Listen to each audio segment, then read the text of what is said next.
Bismillahirrahmanirrahim. Assalamualaikum warahmatullahi wabarakatuh pemirsa dan halo adik-adik semuanya yang ada di rumah. Saat ini kita belajar di depan televisi.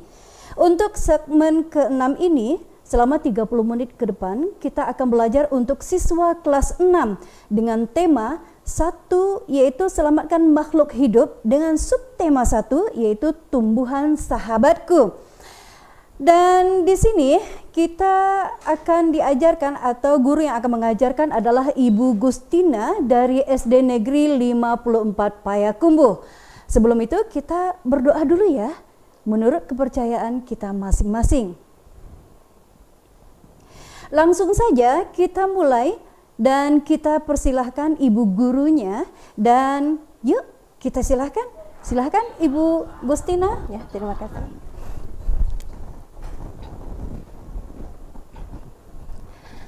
Assalamualaikum warahmatullahi wabarakatuh. Halo anak-anak ibu kelas 6 dimanapun berada. Bagaimana kabar anak-anak ibu hari ini? Mudah-mudahan anak-anak ibu selalu dalam keadaan sehat walafiat. Amin, amin, ya robbal alamin. Alhamdulillah anak-anak ibu, kita bertemu lagi di tahun pembelajaran 2020-2021. Nah anak-anak ibu, karena situasinya sekarang menuntut kita untuk tidak bertatap muka langsung di sekolah, jadi metode pembelajaran anak-anak ibu sekarang yaitu pembelajaran jarak jauh yang difasilitasi oleh TV Denai. Nah anak-anak ibu, karena situasinya sekarang dalam situasi pandemi, ibu mengajak anak-anak ibu untuk selalu jaga kesehatan, tetap di rumah, jaga jarak, dan jangan lupa selalu cuci tangan pakai sabun. Nah anak-anak ibu, menurut pepatahnya, tak kenal maka tak sayang. Maka hari ini anak-anak ibu akan belajar sama ibu. Perkenalkan, nama ibu Gustina MPD. Ibu mengajar di SD Negeri 54 Payakumbuh. Nah hari ini anak-anak ibu akan belajar tema 1, subtema 1, dan pembelajaran 1. Nah anak-anak ibu, untuk memperlancar pembelajaran kita hari ini, marilah sama-sama kita awali dengan mengucapkan Bismillahirrahmanirrahim.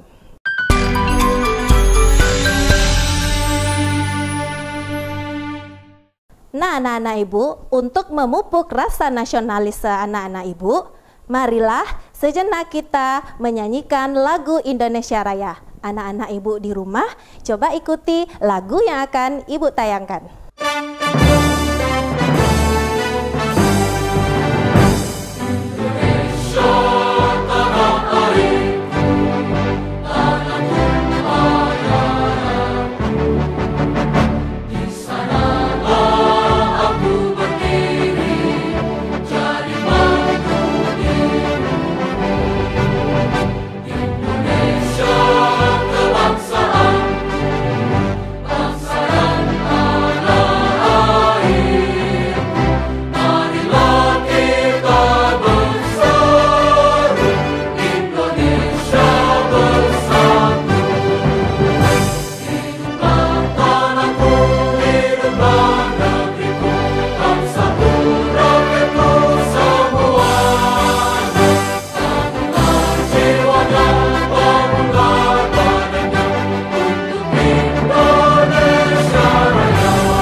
Anak-anak ibu, setelah anak-anak ibu mendengarkan lagu Indonesia Raya tadi, mudah-mudahan rasa nasionalis anak-anak ibu akan muncul.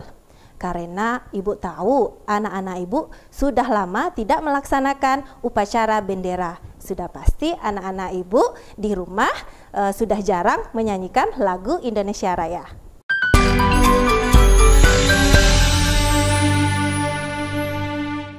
Nah, anak-anak Ibu, tujuan pembelajaran kita hari ini adalah Ibu berharap hendaknya setelah anak-anak Ibu menyaksikan tayangan hari ini, anak-anak Ibu mampu.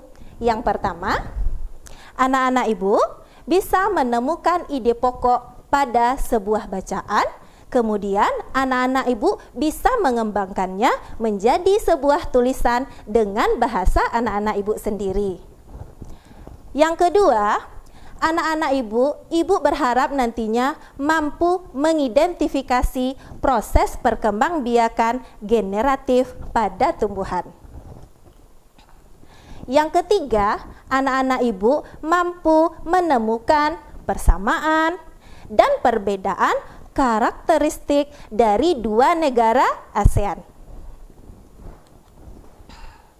Nah, anak-anak Ibu, tahapan kegiatan pembelajaran kita sesuai dengan pendekatan yang kita pakai, yaitu kita menggunakan pendekatan saintifik yang mana di sini kita memakai metode 5M. Yang pertama, mengamati. Yang kedua, menanya. Yang ketiga, mengeksplorasi. Yang keempat, mengomunikasikan. Dan yang kelima, menyimpulkan. Nah, anak-anak Ibu, sekarang coba anak Ibu perhatikan gambar berikut.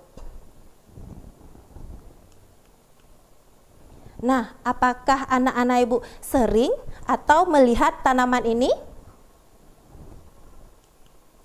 Nah, sekarang dari gambar yang Ibu tayangkan tadi, kira-kira apa manfaat tumbuhan yang tadi? Ayo, anak-anak Ibu pasti tahu apa manfaat tumbuhan tadi. Nah, sekarang Ibu jelaskan manfaat dari tumbuhan itu adalah yang pertama, tumbuhan itu sebagai sumber energi. Yang kedua, tumbuhan itu sebagai sumber vitamin. Yang ketiga, tumbuhan itu juga sebagai sumber oksigen.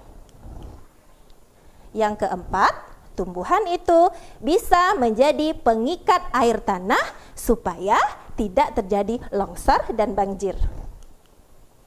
Dan yang terakhir, mungkin sering anak-anak Ibu memanfaatkannya, yaitu sebagai peneduh dan sebagai keindahan.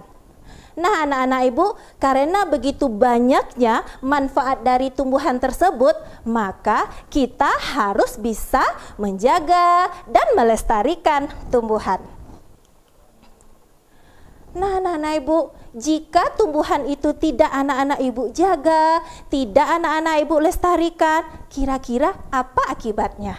Ayo, anak-anak Ibu tahu apa akibatnya jika anak-anak Ibu tidak menjaga tumbuhan?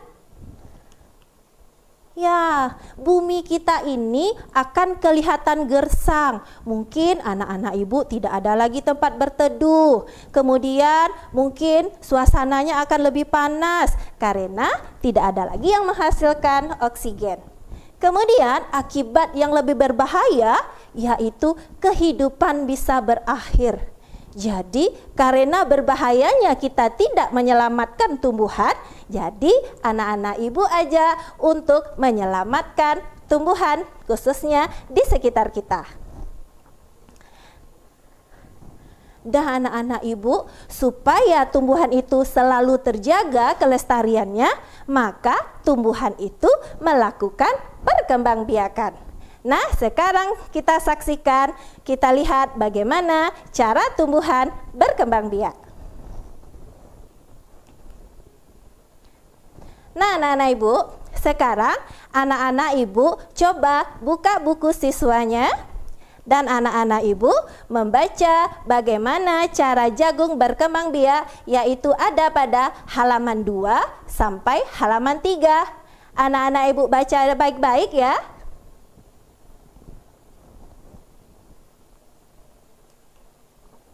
Nah, anak-anak Ibu, setelah anak-anak Ibu membaca bagaimana cara jagung berkembang biak tadi, ada tugas dari Ibu, yaitu tugas yang pertama.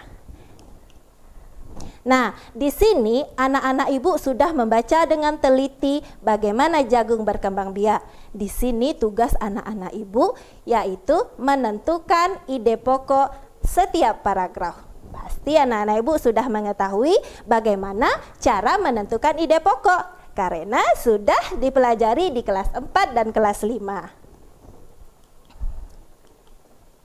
Nah, kemudian setelah anak-anak ibu menemukan ide pokok, anak-anak ibu bisa mengembangkannya ide pokok setiap paragraf tersebut menjadi sebuah tulisan dengan bahasa anak-anak ibu sendiri. Nah, di sini anak-anak ibu bisa berkreasi, menambahkannya dan mengembangkannya menjadi sebuah tulisan sederhana.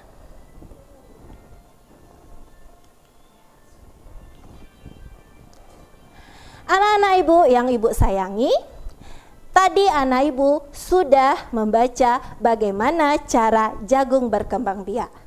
Nah, apakah anak-anak ibu sudah tahu bagaimana proses tumbuhan berkembang biak, khususnya tanaman jagung?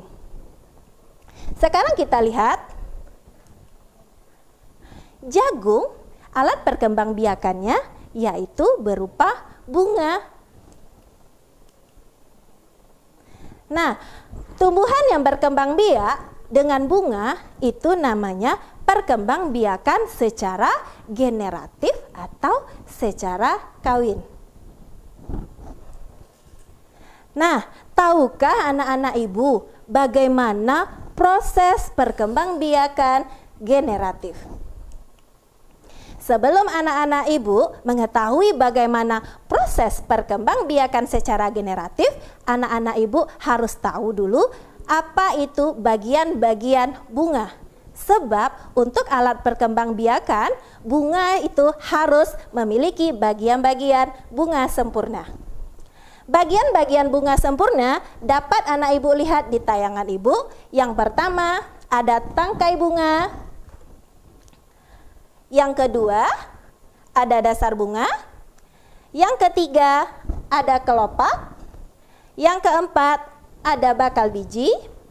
Yang kelima, tangkai putik. Yang keenam, kepala putik. Yang ketujuh, benang sari. 8, kepala sari. Dan terakhir, ada mahkota yang paling indah yang sering kita lihat pada bunga. Anak-anak ibu, perkembangbiakan secara generatif itu prosesnya ya melalui sebuah penyerbukan. Nah, anak-anak ibu harus tahu bahwa proses penyerbukan itu tidak bisa dilakukan sendiri, tetapi bisa dibantu oleh angin, hewan, manusia, dan juga air.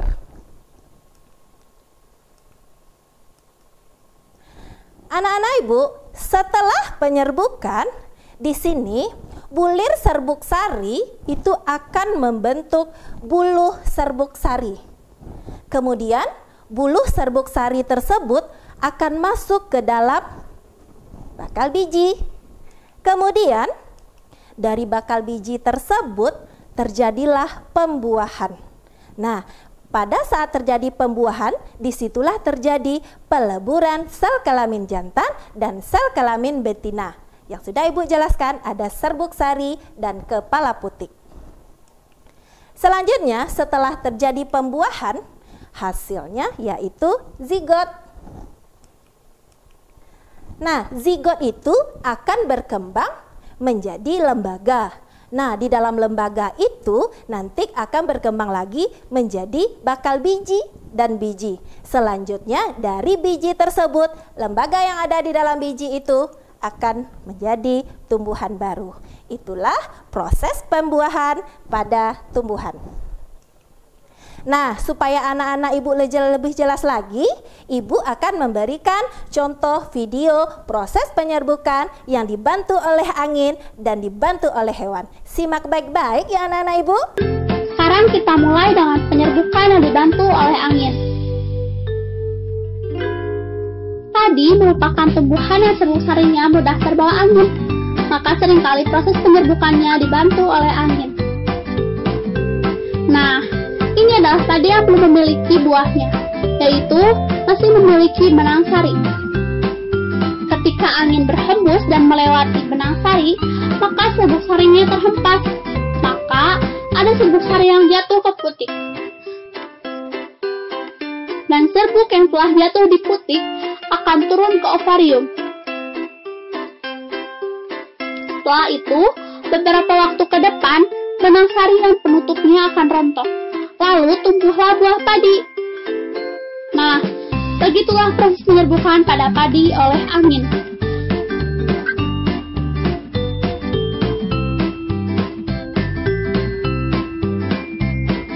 Penyerbukan bunga oleh hewan. Yang pertama ada lebah, ada burung, dan kelelawar. Teman-teman, yang pertama kita akan melihat penyerbukan dengan bantuan lebah.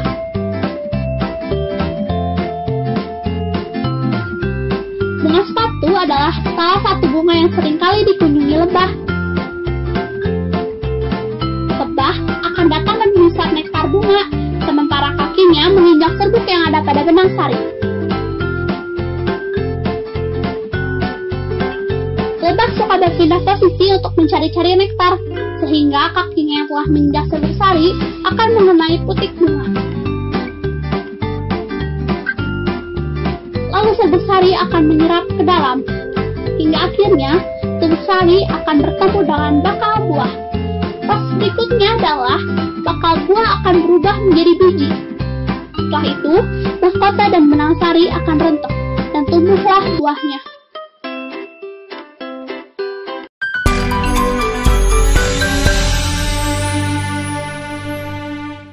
Nah, anak-anak Ibu, tadi anak-anak Ibu sudah mendengar penjelasan Ibu tentang bagaimana proses penyerbukan. Dan Ibu juga sudah memberikan contoh video bagaimana proses penyerbukan pada beberapa tumbuhan yang dibantu oleh angin dan hewan. Nah, sekarang kita masuk kepada tugas yang kedua. Nah, anak-anak Ibu, temukanlah satu jenis tumbuhan yang sedang berbunga di sekitar rumah anak-anak Ibu. Kemudian, anak-anak Ibu lihat bunga tersebut, kemudian anak-anak Ibu gambar bagian-bagian bunga, seperti ada kelopak, kemudian ada tangkainya, anak-anak Ibu bagian di sini. Kemudian, anak Ibu ceritakan bagaimana proses penyerbukan dengan kata-kata anak-anak Ibu sendiri. Kemudian, anak-anak Ibu bisa menemukan apa sebenarnya manfaat perkembangbiakan secara generatif pada tumbuhan.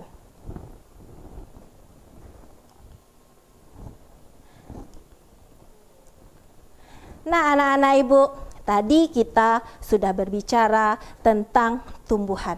Sekarang, coba anak-anak Ibu perhatikan bunga yang cantik ini. Warnanya cantik.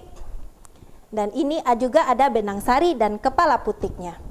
Nah, anak-anak Ibu, bunga yang cantik ini tidak saja ada di Indonesia, tapi di negara lain juga ada bunga-bunga yang cantik ini. Nah, anak-anak Ibu, bunga yang cantik ini ada di Indonesia dan Malaysia. Nah, sekarang anak-anak Ibu tahu apa nama bunga yang cantik ini? Ya, namanya ini adalah bunga kembang sepatu. Anak-anak Ibu, kita hidup berdampingan dengan negara lain. Nah, buktinya kita hidup berdampingan dengan Malaysia. Hidup berdampingan dengan negara lain itu disebut dengan negara tetangga kita. Karena kita memiliki kemiripan dari kondisi geografis dan kondisi sosialnya juga, maka bunga yang terbentuk di berbagai negara yang berdampingan dengan kita bentuknya tidak begitu berbeda. Contohnya ini adalah bunga kembang sepatu. Bunga kembang sepatu ada di Indonesia dan juga ada di Malaysia. Di Malaysia, bunga kembang sepatu ini dikenal dengan nama bunga raya. Dan malah bunga raya ini dijadikan sebagai bunga nasional di negara Malaysia. Nah, perhatikan gambar bunga Ibu yang cantik lagi ini. Kira-kira itu bunga apa? Ya, itu adalah bunga Kamboja. Seperti yang Bu jelaskan tadi, bunga yang cantik ini tidak hanya ada di Indonesia. Ayo, kira-kira di negara mana saja ada bunga Kamboja?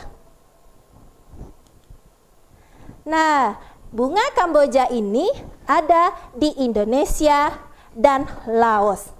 Nah, di Laos ini bunga Kamboja sering dijadikan sebagai untuk upacara keagamaan. Kalau di Indonesia, mungkin anak-anak Ibu sering menyaksikan di televisi, bunga Kamboja ini sering dijadikan penari di Bali untuk hiasan.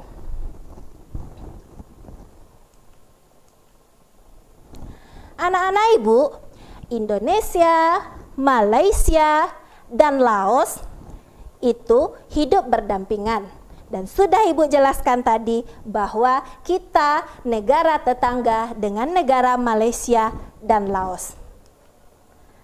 Nah, karena kondisi geografis, persamaan kondisi sosial, persamaan budaya, maka kita banyak sekali, baik itu di segi budaya, baik itu di segi kondisi geografisnya, kita banyak memiliki kesamaan.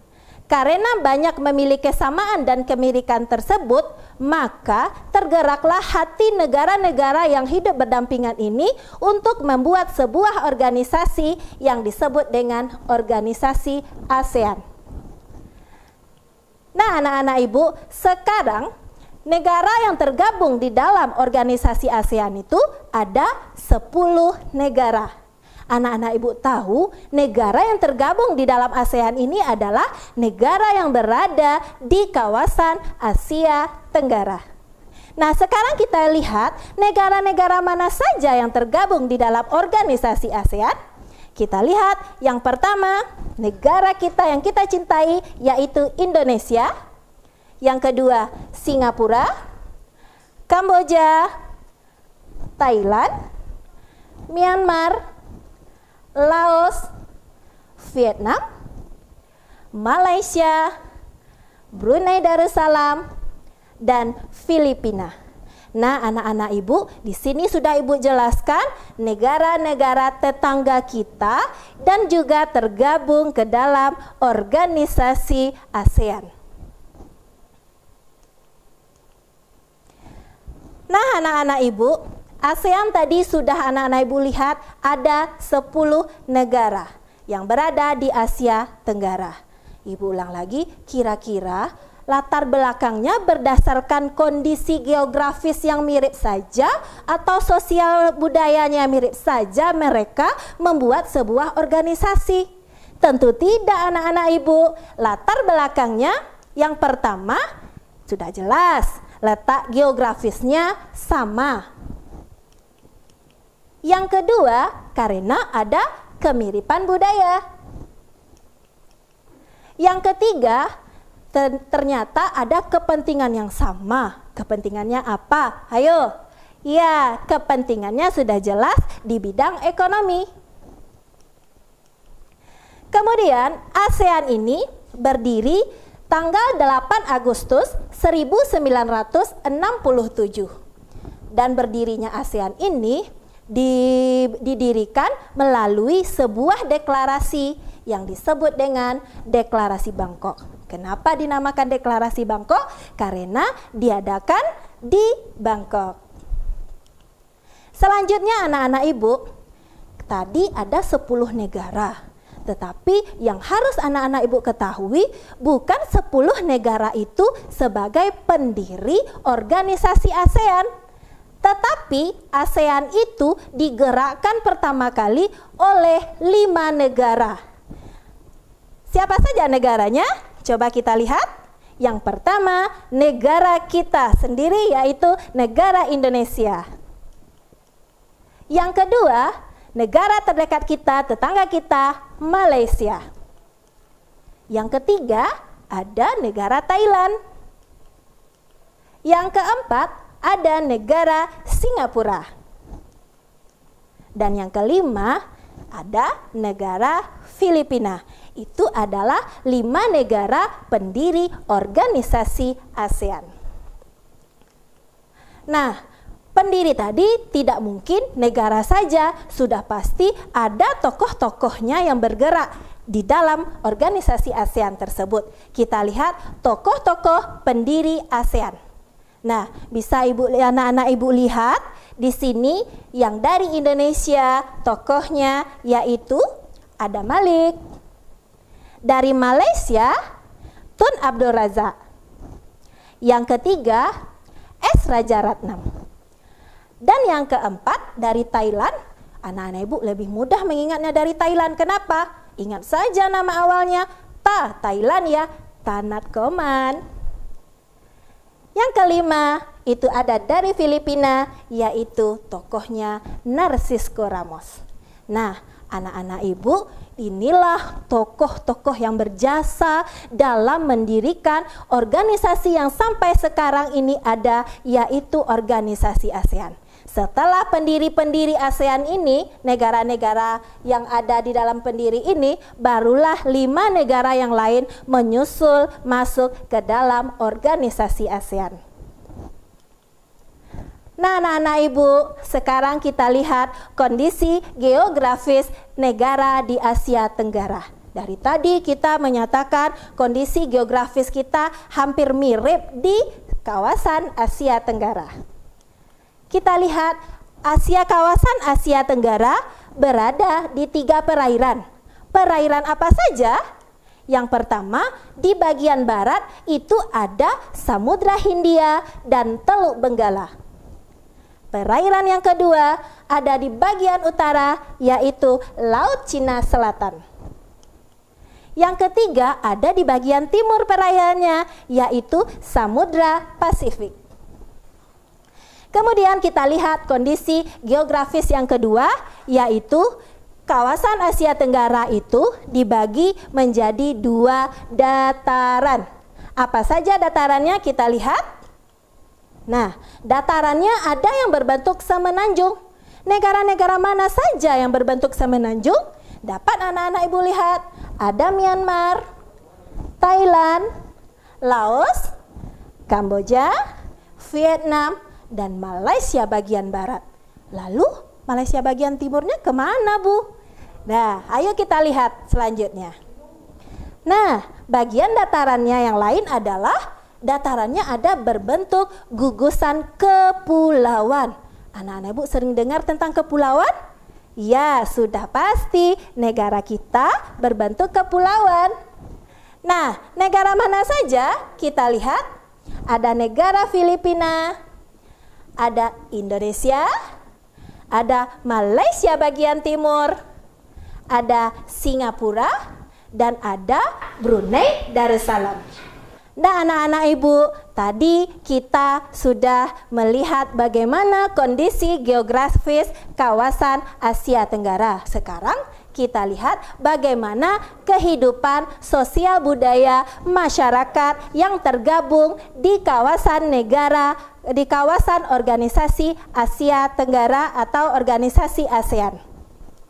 Yang pertama, kita lihat negara Brunei Darussalam. Apa yang ada di Brunei Darussalam? Coba anak-anak ibu perhatikan. Ya, di sini terdapat sebuah kampung yang disebut dengan Kampung Air. Kampung Air ini adalah desa terapung yang ada di Brunei Darussalam. Kampung Air ini dahulunya dijadikan sebagai pusat pemerintahan oleh negara Brunei Darussalam. Kemudian di Brunei Darussalam itu dipengaruhi oleh ajaran Islam. Nah, anak-anak ibu, kita lanjutkan. Kebiasaan orang Brunei Darussalam itu tidak boleh menunjuk dengan telunjuk karena itu bisa dianggap kasar. Selanjutnya, di Brunei Darussalam itu tidak boleh berjabat tangan dengan yang berlainan jenis. Selanjutnya, kita harus melepaskan sepatu apabila memasuki rumah, apalagi memasuki rumah orang lain. Selanjutnya, negara Malaysia. Nah, anak-anak Ibu, ini adalah salah satu ikon negara Malaysia. Ini adalah patung Dewa Murungga. Ini adalah salah satu patung Hindu di luar India yang sangat populer. Kemudian di Malaysia ada satu kota, Georgetown. Di sini adalah kota yang terdaftar di dalam UNESCO. Kenapa terdaftar? Karena memiliki ragam budaya. Kemudian di negara Malaysia ini banyak gedung peninggalan Eropa dan Melayu Cina. Kemudian ada kemiripan dengan Indonesia. Di Malaysia tersebut ada makanan khas yang namanya nasi lemak. Selanjutnya anak-anak Ibu, kita lihat negara Filipina. Anak-anak Ibu bisa lihat kehidupan sosialnya dan budayanya kita dapat melihat dari tarian tinikling. Tarian tinikling ini berasal dari burung. Ceritanya dari burung tinikling yang menghindari petani yang akan menangkapnya. Kemudian budaya Filipina yang lainnya yaitu dia perpaduan antara budaya barat dan budaya timur. Kemudian bahasa resminya di sini adalah bahasa Inggris. Kemudian bahasa tradisionalnya Tagalog. Kemudian di sini jabat tangan bentuk salam yang sering dijumpai. Selanjutnya negara Kamboja. Di sini anak-anak Ibu bisa lihat, di sini juga ada kemiripan dengan tari-tarian yang ada di Indonesia. Di sini namanya ada tarian Apsara. Ini bisa anak-anak Ibu lihat keterangannya di buku siswa anak-anak Ibu. Selanjutnya, anak-anak Ibu bisa lihat negara Myanmar. Nah, negara Myanmar ini ada satu budayanya yang sangat mirip dengan Indonesia, yaitu di sana ada pakaian tradisional longgi, yang mana di sini pakaian tradisionalnya mirip sarung Indonesia. Selanjutnya, anak-anak Ibu, kita lanjutkan dengan negara Vietnam. Nah, negara Vietnam ini ada permainan yang juga sering kita lihat di Indonesia, yaitu namanya permainan menangkap jamkrik dengan mata tertutup. Kemudian yang ada kemiripannya lagi dengan Indonesia, di Vietnam itu ada topi caping. Kemudian negara selanjutnya adalah Laos. Nah, negara Laos yaitu terkenal dengan kesabaran dan kesederhanaannya. Di sini juga ada kemiripan dengan negara kita, yaitu makanan utamanya beras ketan. Selanjutnya Singapura. Nah, negara Singapura ini terkenal dengan lambang negaranya yaitu merlion. Merlion ini adalah patung singa. Di sini ada kemiripannya dengan kita, yaitu dia gemar berjalan kaki dan gemar makan kepiting cabai. Nah, anak-anak Ibu, selanjutnya negara yang terakhir yaitu negara Thailand.